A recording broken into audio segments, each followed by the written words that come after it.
यानी इसका मतलब ये है कि अब तेरी माँ को इस उम्र में अचानक कोई दूसरा पसंद आ जाए तो मैं इसे तलाक दे दूं और ये उससे जाके निकाह कर ले। तो कुछ शर्म कर, हया कर, क्या बात कर रहे तू? इसे शर्म होती ना तो इस तरह मामे की बेटी को मोटरसाइकिल के पीछे बैठाकर इतनी बड़ी बड़ी तस्वीरें सालों में ना छुपवाता फिरता। अम्मी, उस्मा ने जो किया बिल्कुल ठीक किया। अगर मेरी शादी सायरा से और असलम की शादी मायरा से ना हुई तो हम दोनों भी वही करेंगे जो उस्मा ने किया।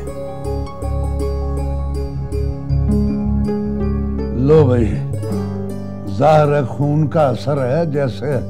जैसा फरूक भाई वैसी की वैसी उसकी भैन की पैदावार। कल मैंने तुम्हें कहा था कि घर से सीधी कॉलेज और कॉलेज से सीधी घर आना, तो फिर कहां से आ रही हो तुम? वो अब्बू, मेरी फ्रेंड की बर्थडे थी तो घर में किसी को बता नहीं सकती थी? तुम्हारी मां भी जिंदा है, मेरा शुमार भी जिंदा लोगों में होता है। ये और बात है कि तुम सब बहनों ने मिलकर मुझे जिंदा रहने के काबिल नहीं छोड़ा। क्या हो गया फारूक आपको? और तुम जाओ अपने कमरे में, तुमसे तो मैं बाद में बात करूंगी। जाओ।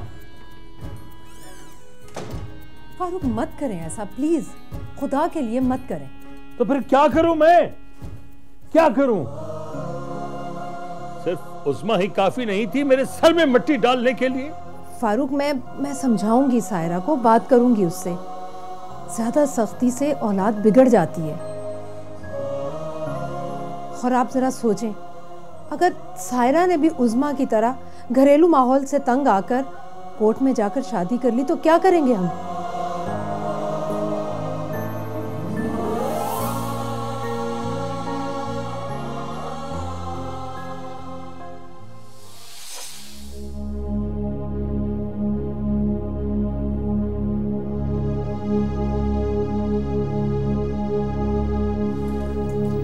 तुम सायरा के साथ मिलकर जो कर रहे हो वो ठीक नहीं कर रहे अकरम।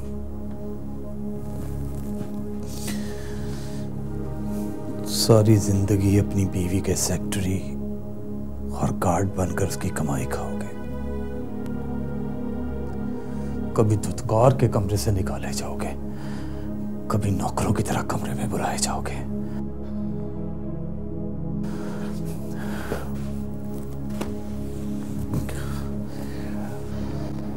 सायरा का शौक जुनून में बदल चुका है। मैं उसे रोक नहीं सकता, उसे छोड़ नहीं सकता।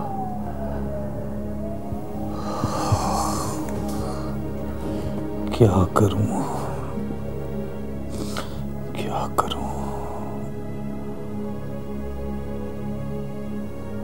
तुम्हें कुछ करना पड़ेगा अकरम।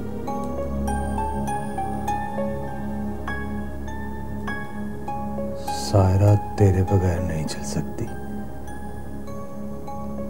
तुम सायरा के साथ चलने से इनकार कर दो,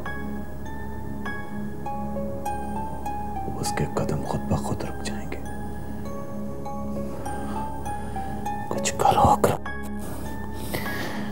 कुछ करो।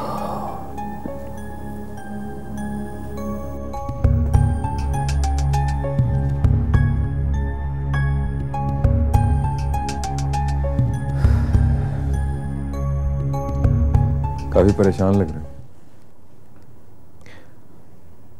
लगता है तुम्हें अपनी गलती का एहसास हो गया। कौन सी गलती? वही गलती जिसकी वजह से सारा खानदान डिस्टर्ब है, जिसकी वजह से सबके ख्वाब बिखर चुके हैं। भाई, अगर तुम्हारा इशारा सायरा की तरफ है तो इसमें मेरा क्या कसूर? मेरी क्या गलती? उसके दिल में मॉडल बनने का शौक मैंने तो नहीं पैदा किया। पैदा नहीं किया, पुख्ता कर दिया है। इंसान जब कामयाबी की पहली सीढ़ी पर कदम रखता है ना, तो उसका शौक उसकी जिंदगी का मकसद बन जाता है।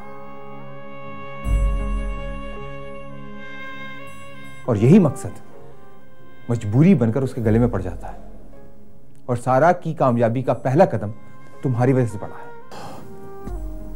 भाई जो होना था वो हो चुका। अब लकीर पीटने के बजाय आगे की बताएं, आगे की सोचे।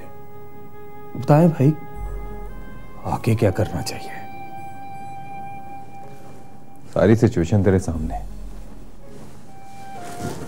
घर का माहौल कितना डिस्टर्ब है। तू सिर्फ एक काम कर, कुछ दिनों के लिए ही सही, लेकिन सारा को ये बात समझा कि वो अपने शौक के बेलगाम घोड़े को कुछ दिनों के लिए लगाम दे। जितना मुमकिन हो सके घर में रहे, जब तक वो उस्मा वाला इशू दब नहीं जाता। फिर कोई नई मंसूबाबंदी करेंगे। सच पूछे ना भाई, मैं तो ये चाहता हूं कि ये शौक उसके दिल से ही निकल जाए, लेकिन शौक जुनून में बदलता जा रहा है भाई। अभी जो मैंने कहा वही कर। एकदम से मना करने से वो उल्टा रिएक्ट करेगी। तो जानता तो है वो कितनी उल्टी तबीयत और अक्खड़ मिजाज है। जी भाई, मैं उसे किसी भी तरीके से समझाने की कोशिश करता हूँ,